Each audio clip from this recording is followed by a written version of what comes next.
starting with example 1. It says J is between T and Z. So what does that basically mean? Well, it means that J, T, and Z are all on the same line. They're collinear. So how would I draw this? Well, maybe let's start by drawing a line. Mrs. Hochgraby, what should I put on this line? We're going to need some points. Okay, sure. So how many points? Well, we've got 3, J, T, and Z, but J is between T and Z, so I want to put J somewhere in between them. Okay, so I'm going to put start with 3 a T. points. Now, do they have to be evenly spaced? It doesn't specify that. So I can kind of space them out a little bit. And J is between, so it has to be between T and Z. So at this point, let's say I'm naming this T, and then Z on the end, and then J somewhere between. That's a beautiful picture. Awesome. It says draw a sketch, and then write the segment addition postulate for the 3 points. So we got the sketch down, knocked that off our list.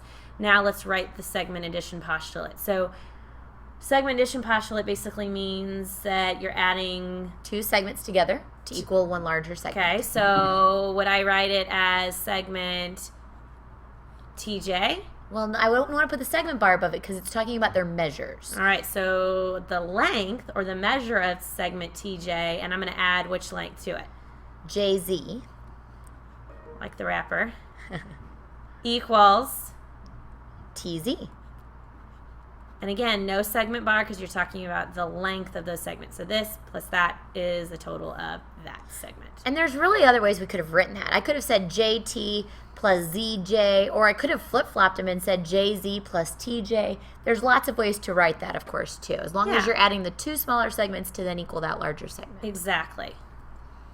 All right, now this next one says, suppose that G is between K and R. So this is just like that last example where we have to kind of first think about what this is going to look like. Let's draw that picture. And again, what Ms. Hochgraby is saying, think about what it looks like. So pictures are going to be your big-time friends in geometry. Just get a visual.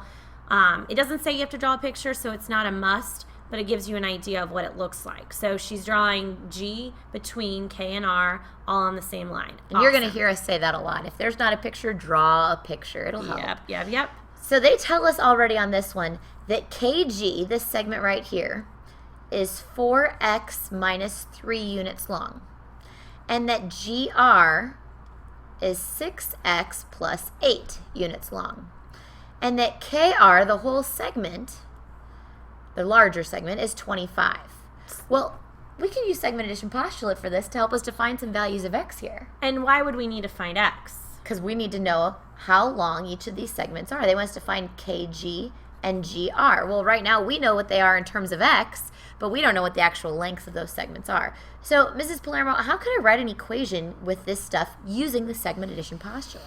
Okay, well, I want to add KG to GR. All right, so if I just kind of get an idea, get a segment addition idea, so KG plus GR is going to get you KR. Now, let's replace KG with what we already know. We know it's 4x minus 3. So I'm going to put that in, substitute that in. I'm adding that to GR, which is represented by 6x plus 8. And that's going to equal KR, which is, we know, is given as 25. Now, what I see in front of me is just an algebraic equation. And in that equation, we can solve for x. So if we put all of our x's together, we know that 10x plus 5 should equal a 25. And as you're solving, we know we're subtracting 5. So 10x would equal 20.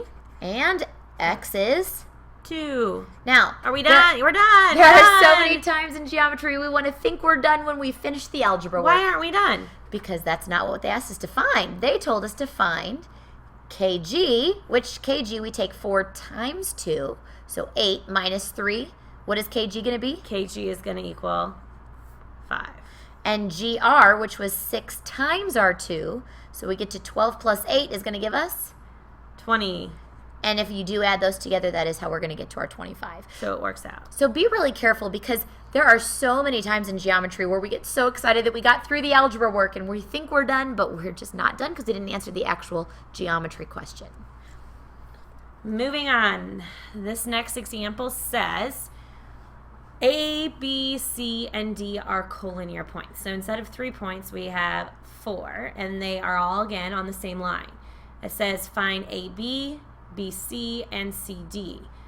All right, so it doesn't say anything about the fact that these points are between. So usually what that means is you draw a line, and I'm just going to put those just on that line, and it doesn't need to be evenly spaced or anything like that. This is, again, a sketch. We're not going to be picky about that. But yeah, when they don't tell you what's between what, go in the order that they've listed them. Exactly. So it says find segment AB, so that means they're not going to be giving this length. That's an unknown. Find the length of BC, we don't know that, and the length CD. So we're finding these three segments. Well, we got to know something about it. So read on, it says AC is 2x plus 4. Now right away, it doesn't say anything about finding AC, so that could be a little bit of a question mark of what that means. So I'm going to label AC as 2x plus 4. Notice, and Ms. Hochgrabe did this on the last slide, to show what the length represents, she kind of drew like a little section off of that. So you were aware of what that represents. Again, label your picture. Segment BC's length is labeled X. I'm just going to label that right above that. The length of BD is 3x plus 1. Notice again it kind of overlaps something, so I'm going to write this right above, kind of squish it in there. And then finally, they do give us an actual length of 17, which is the whole entire segment. All right, so what are we going to have to do? Well, we got to find these three segments, and the only way we can find those three segments is if we got to find X. That's an unknown, Yeah. but I also notice There's some overlapping parts. yeah, we don't know what, that's a segment we got to find. This is a segment we got to find. Well, if we find X, we got that one. And this is a segment we got to find. These two don't have anything labeled. So how are we going to do this, Ms. Hochgrabe? Well, I'm looking at AC, and if I know that AC is 2x plus 4, and it's got that overlapping piece of BC in it, that X, then couldn't I just take an X away from that and call AB just an X plus 4? Yeah, because these two together make that. So if I want to get what's left, I'm going to subtract it. Yeah, So I'm going to subtract X from this, and I'm left with, just an X plus 4. And I could do the same thing over there with BD. If BD is 3x plus 1, and I take away the X that's representing the BC section of it, then that would leave me with a 2x plus 1 for CD. and if you want to double check, I mean, it's pretty easy. If you add these two segments using our segment addition, X plus 4 plus X is 2X plus 4. X plus 2X plus 1 gets you the 3X plus 1. All right, now how are we going to go from here? Oh, well, now I've got all three parts that I'm really trying to find, and AB plus BC plus CD should equal AD. That's like a super segment addition postulate. Yeah. I've got three of them together. Which you can do that. So I know the Absolutely. postulate itself only said 2 segments. Well, you could have multiple segments as long as they make up that whole entire thing. Now, another way I could have written this, once I knew segment AB was the X plus 4, I already know all of BD was 3X plus 1. Yeah. So I could have right there gone ahead and just written my segment addition postulate with AB and BD. But this way I've got all of the segments that I'm going to need to find later as well. I like that idea. So you have different options. Now, the one thing you can't do is you can't say AC plus BD is equal to AD because they overlap. It's Right. more than the segment AD. All right, so I'm going to substitute, just like the last one, AB is represented by X plus 4. BC is represented by X. CD is represented by 2X plus 1. And that totals 17. Use our little algebra, fancy algebra skills. And when you go down, you're going to get X to equal 3. 3. Now, that our answer? No, because that's not what they asked us to No. find. It says find AB, BC, and CD. CD. So sometimes what I like to do is just write that off to the side so I can remind myself, okay, this is where I'm ending. Not here, but here. So I'm going to substitute that value in for X. So 3 plus 4 is 7. I'm just getting ahead of myself. We already know X is 3. And then when I put 3 times 2 plus 1, I get Another 7. another 7. Now, how do I know these are correct answers? Oops. If I add them all together, we should end up right back at our 17. Yep, they add up to a total of 17. We're good. All right.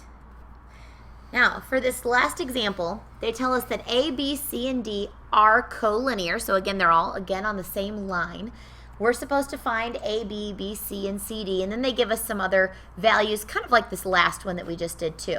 Although here I'm not seeing something equals a certain value. So definitely have an equation we're going to be looking at. So let's draw a picture first. If there's not a picture, draw the picture. And again, they don't tell us something is between, so I'm going to just list them in that order. Here's my A, B, C, and D. Now, let's list what we do know, because they do give us some things. They tell us that AB is 2x plus 4. They tell us that BC is x. CD is 3x plus 1. And all of AD is our 10x minus 15. This looks pretty similar to the last one. It just doesn't equal a given value. We just know that the whole thing altogether is going to be our 10x minus 15. So, Mrs. Palermo, what would you do in this case? Well, I'm seeing segments that make up a total segment. So segment addition postulate.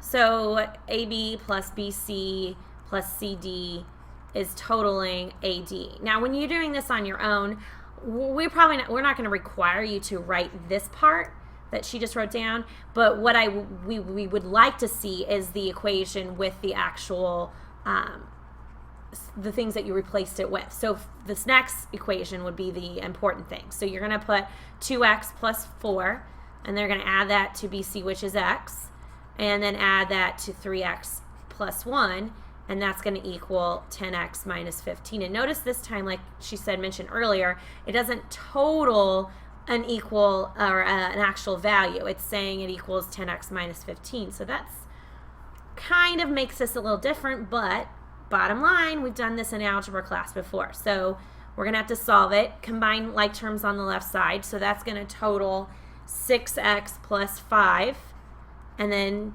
equals 10x minus 15. And then we're trying to get x to one side. So you could do a variety of things. I would subtract 6x on each side. So you're going to have 4x minus 15, 5 on the left. Yeah, 5 on the left. Oh, you're going to go ahead and add 15? I would. Yeah, yeah, I would add have done 15. it the other way. Yeah, Sorry. 20. Just goes to go. Yeah, goes to show you can do it lots of ways. Yep. But yeah. And then x equals 5.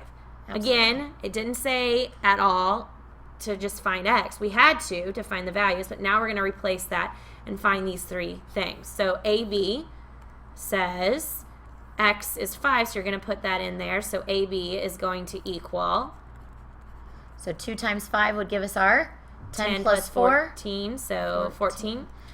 BC is your 5. And then when I put 5 in for x for CD, I get 15 plus 1, which is 16. Notice that our picture is not drawn to scale. That really doesn't matter. Your picture is just to give you the visual. Don't worry about if it's drawn to scale. I guarantee you many times our pictures will not be drawn to scale, so definitely don't count on that. Now, one thing on this one is, how do you check? The other two we were able to check by just adding those 3 up and see if it totals them out. Well, how do you think we're going to do that, Mrs. Outgravy? We're going to have to also know what this is. So if I put 5 in for x there, it'd be 5 times 10, 50. 50 minus 15 is 35. Now, if I check that, that totals 35. So we're good. And again, it didn't ask you to find AD, but it's a good way to check your answer.